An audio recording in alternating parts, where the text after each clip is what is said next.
year's carnival was put back a week after last week's heavy rain. But today the conditions at the Newcastle Athletics Field in National Park Street were perfect. More than 700 high school students from 37 schools in the region were competing. All track and field events are being judged, including hurdles, the distance events, shot put and discus. The winners here compete in the State Carnival next October. One of the most likely contenders for that squad is 14-year-old Chad Stevenson. He stands at 6'3" and has been shattering records in almost every event he enters. 19-year-old Rachel Klein from Waratah is also one of the best, especially in the sprints and high jump. 80 officials are needed to organise the carnival, which for the first time this year has attracted a sponsor. BHP have sponsored the carnival for $500. Our running costs are about $750, but this means that we don't have to levy the children to run the carnival. The children can come and compete without having the financial worry of having to pay for the carnival as well.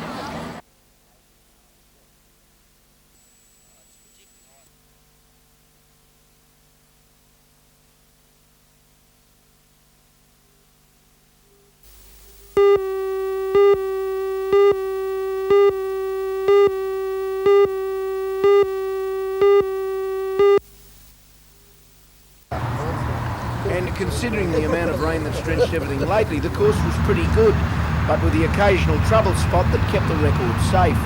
The field for the day was in excess of 200 golfers, with some 88 professionals chasing the major share of the $3,000 on offer. It was a good field, including many well-known players, like the New South Wales top Pro-Am players Robert Stevens and Larry Canning. Local professionals are involved in the 72-hole tournament that transfers to Nelson Bay for tomorrow and Wednesday. On Thursday, the pros and another group of local amateurs will line up at the Steelworks course at Shortland. Tomorrow and Thursday, an extra feature will be the $1,000 hole-in-one event in conjunction. On the 8th at the Bay and on the 3rd hole over water at Steelworks. If you'd like to brush up on your game, it's well worth a look.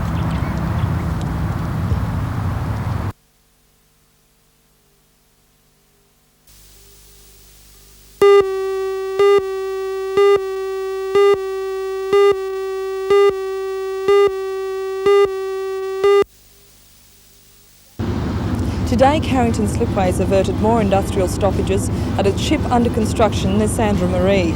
The company has agreed to demands by the painters and dockers, which include the trialling of the Navy's new fiberglass mine hunters. Join Ray Deneen and Anna Manzoni for all the news tonight at 6.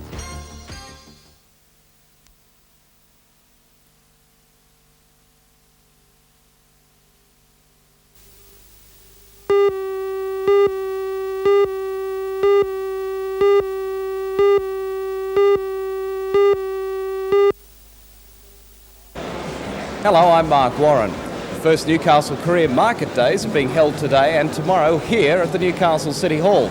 Between 5,000 and 7,000 high school students are expected to attend and have a chance to find out about 250 different careers. Join Ray Deneen and Anna Manzoni for all the news tonight at 6.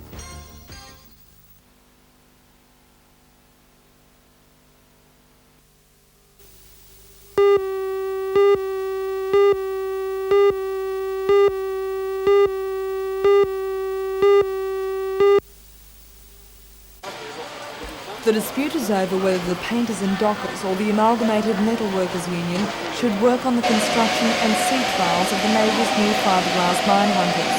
The Painters and Dockers Union says that it has traditionally done the dockworks and trialled steel ships, and therefore it should work on the fiberglass vessels. Carrington Slipways says that the AMWU has taken over building fiberglass ships in other parts of Australia, and that's why it was given the coverage. At today's meeting between unions, employers and owners of the Sandra Marie bulk carrier, Carrington Slipways was in an unenviable position. On one side it had the painters and dockers, saying it would refuse to trial the Sandra Marie unless it was given coverage of the mine hunters. And on the other side it had the owners, reminding it that unless the company delivered the ship on Saturday, Carrington Slipways would face a $100,000 penalty.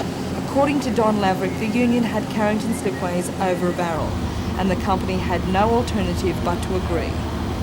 Couldn't find one at the present time because there's a lot tied to the future of our company with that ship being delivered. What do you think would have happened if you hadn't have agreed as far as the future of shipbuilding in Newcastle goes? Well, I think it would make a nonsense of all that's been said about the good industrial climate in Newcastle for the submarine building program and future customers for Carrington Slipways. The Painters and Dockers Union hasn't finished flexing its industrial muscles just yet. It plans to take the whole manning issue back to the Industrial Commission.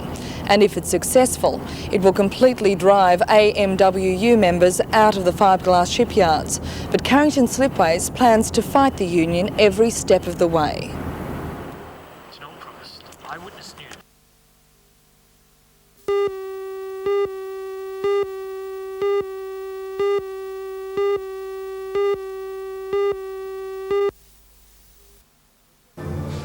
The 26-year-old American was in town at the invitation of Williams Total Fitness Centres for a seminar at the Belmont 16-footers on all aspects of bodybuilding. Bob Paris won the International Federation World Champion and Mr America titles at the end of 1983. Since then, he's travelled the world, talking on health, fitness and, of course, muscle building. Last night, however, was one of his last appearances as a bodybuilder. He's retired from competitions and hopes to pursue an acting career. He says he always had an interesting outlook on his involvement in bodybuilding. On and on and on. There must have been a dozen guys in there, and it's all training. I'm using the weights to sculpt my body, similarly along the ideals of the Greek ideal of masculine sculpture. On stage, I see myself as an art piece in motion, a statue in motion. I try to make that as graceful and as beautiful as possible.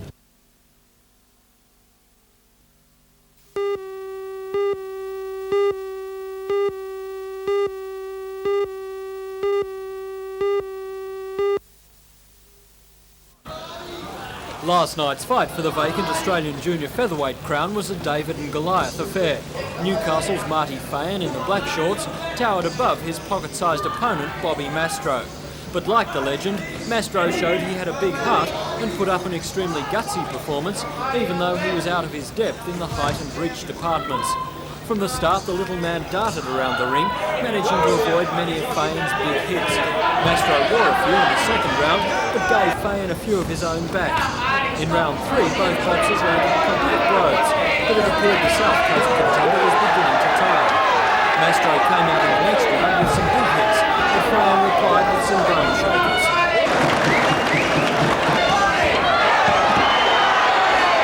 And he had his opponent on the canvas in every round after that. Mastro got up bluntly each time, but it was apparent he was hurt. And 42 seconds into round 8, Fain finished him off to take the Australian title.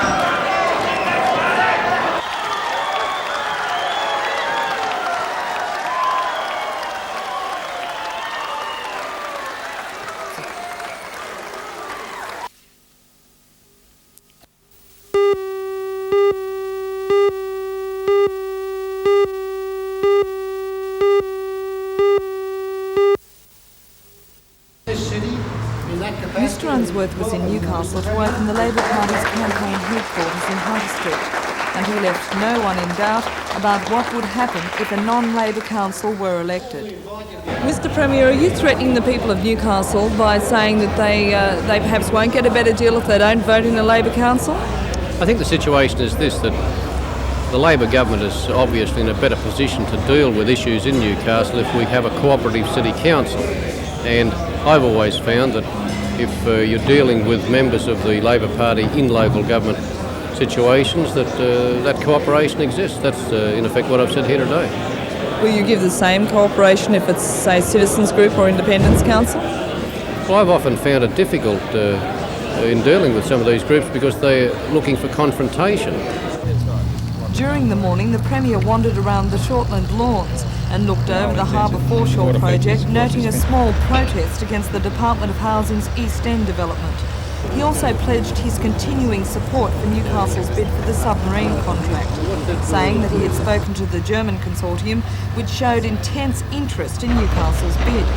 Mr Unsworth says he plans to bolster further Newcastle's chances when he holds discussions with the Swedish Consortium in the near future. The Premier also announced a $250,000 bicentennial grant for an Aboriginal cultural centre to be built at Newcastle College of Advanced Education. But it's not the first time I've been here to which look at the requires place. an additional $13,000 contribution from the college we to performed in provide trying to educational assess and cultural support for Aboriginal students at both the CAE and the university, and also those who wish to enter tertiary education.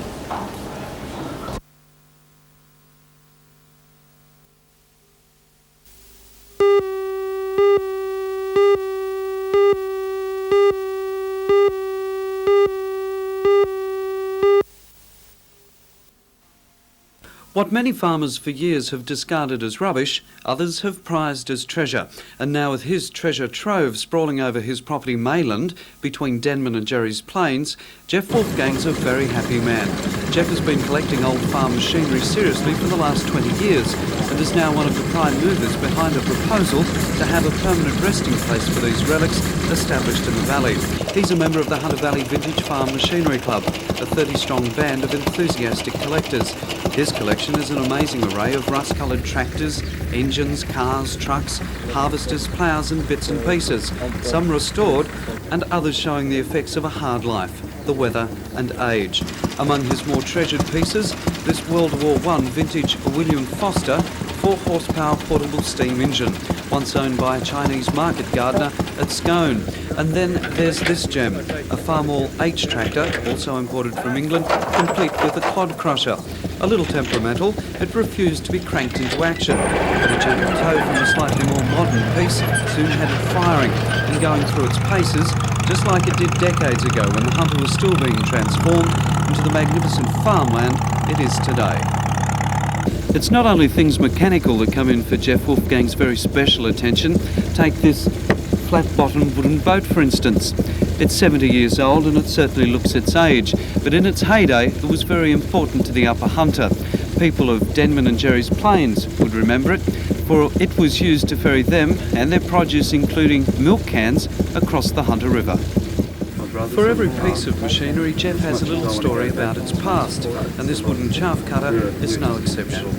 Yeah, my grandfather bought this old chaff cutter on one of the farms that he bought in the district about 1920, and it cut all the chaff on that farm, and they used to go contracting with it too, around the neighbours' farms, and in those days it was all in to help one another when there was chaff to be cut. Jeff, you're obviously devoted to these pieces of old machinery. What's the attraction? Why are you collecting them and why do you want to restore them? There seem to be such a lot of old things on this farm and neighbouring farms that were going to ruin, and scrapping was taken by scrap to Newcastle, and I didn't like to see the history being lost. I started a collection and it grew and grew, and now my wife calls me step-toe. Visitors to agricultural shows, fetes and the Total Small Farms field days may remember some of the pieces of machinery owned by the club members. Now it's hoped enough support can be generated to have some of the more significant machines fully restored and placed on permanent exhibition as a reminder to the modern day squatters and city folk of the way it was back then. A permanent site would be the best thing. Then we could put on displays when we wanted to put them on and invite the public along. And that way we could bring all our gear together. As it is now, it's spread from Corindai down to Newcastle, down to Carlo Heights sort of thing, and there's a lot of gear here, but it belongs to one person. And it's very hard to all get together at one time and really show off all our gear. Such a museum, say the club members, would be a tremendous gift to not only the Hunter, but all Australia, serving to preserve the tenuous links with our heritage. Looking at the types of equipment already collected, you have to marvel at what was involved in tilling the soil back at the turn of the century. My word, you've only got to drive one of those tractors over there for 10 minutes and you get just as knocked up as what you would driving a modern one for all day.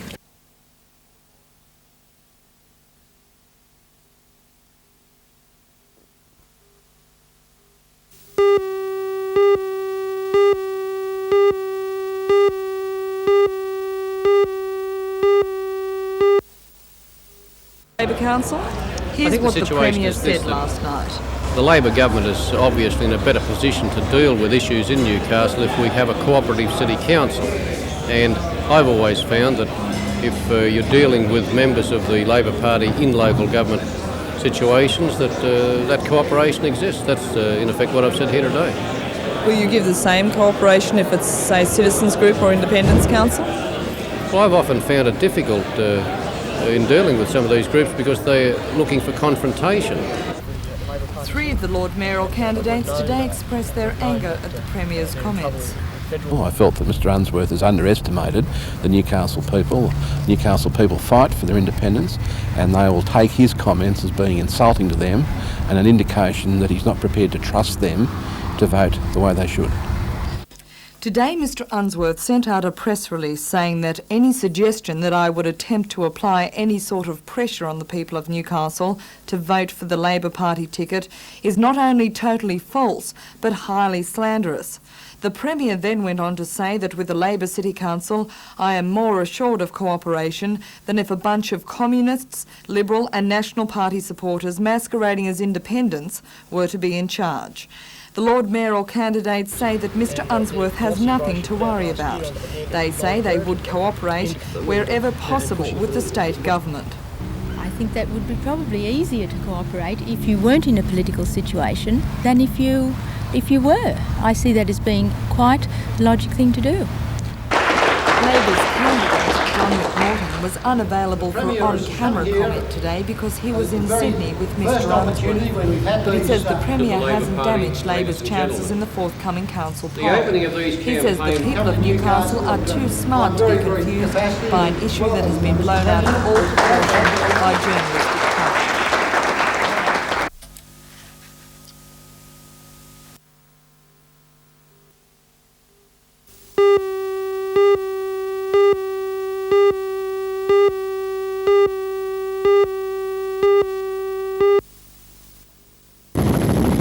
Both the German firm HDW and the Swedish firm Koppens must submit their final project definitions to the federal government on the 11th of November. These will include the preferred site each company has selected for building the submarines, plus an optional site and costings for both. Neither has indicated whether they consider Newcastle the best option. Today's visit by HDW engineer Dieter Görlitz gave him the chance to assess Newcastle's potential, and the impression was favourable. I was amazed that you have these kind of facilities available here, and as far as I'm concerned, it's a pity that they haven't been used yet for submarine production, since everything seems to be perfect and available here, especially that you got deep water available right in front of your door. Next week, Mr Görlitz will meet defence officials in Canberra. One of the topics on the agenda is Australian industry involvement in his company's proposal. Models, how the involvement of Australian industry could be managed for submarine production, involvement of Australian industry for the submarine project. Are you confident there will be adequate Australian involvement? I'm very much confident in that, yes.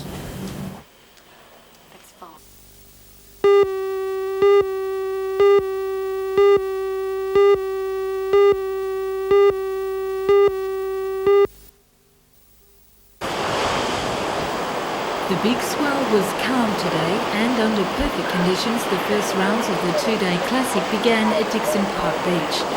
The pool of 72 competitors from Noosa Heads to Wollongong include world champion and number 1 seed John Christensen.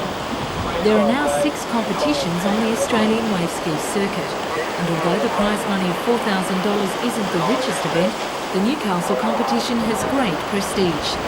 Local riders Bernard Burns, Doug Holliday, Cole Samways and Mick Reynolds are all seeded in the state's top 10.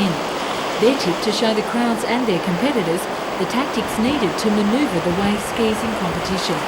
That is, if nothing gets in their way. That happens in most beaches in Australia, but we try to overrun that a little bit. But there are more skis in the water now. Things are starting to even itself out, and I think you'll find relationships between board riders and ski riders will become a little bit friendlier. Well, the finals are set down for tomorrow. Are you expecting a jam-packed day? Yeah, it's going to be a big day. The finals, it should be pretty well contested, especially with John and Michael from Sydney. We've got Phil Avalon, Henry Rentry, Henry Oliver from Sydney. They'll all be in there, as well as the Newcastle guys. So it should be a good day. It should be a big day.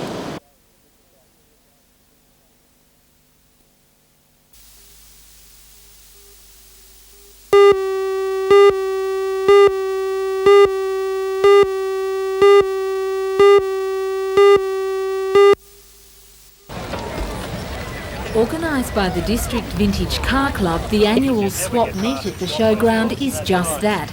It's a time for car enthusiasts to show and sell their treasured but unwanted wares. All tastes were catered for. This 1917 Dodge for the more experienced drivers, or this early model vehicle for the younger enthusiasts. Also available was an assortment of slightly used hubcaps for $10, but further upmarket, extractors with the going price of $200. It looked like some people were prepared to swap anything for a good deal, while others went to any lengths to find what they were looking for. And in case you were wondering, even hard-working journalists found a friend amongst the buried treasure.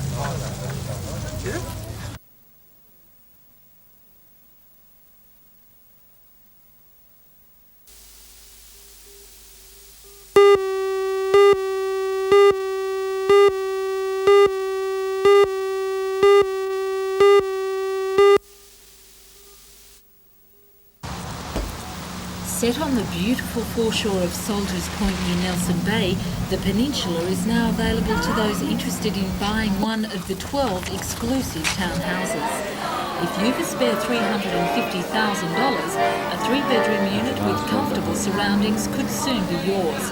Designed to fill the real estate market that hasn't been catered for in the area, the units are aimed at buyers looking for an upmarket holiday hideaway, or some place to get away from it all and retire. State Opposition leader Nick Greiner was there to officially open the new housing development.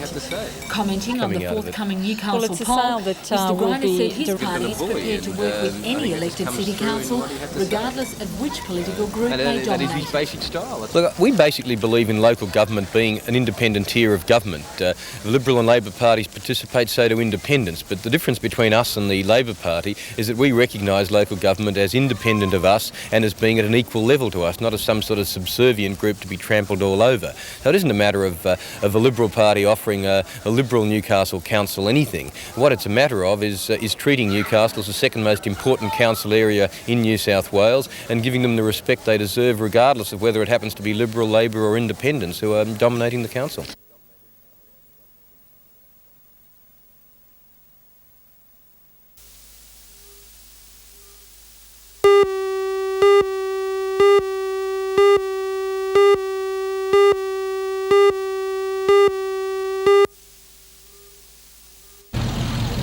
The 71 model Ford Falcon sedan was travelling west along Glebe Road about 11 o'clock this morning.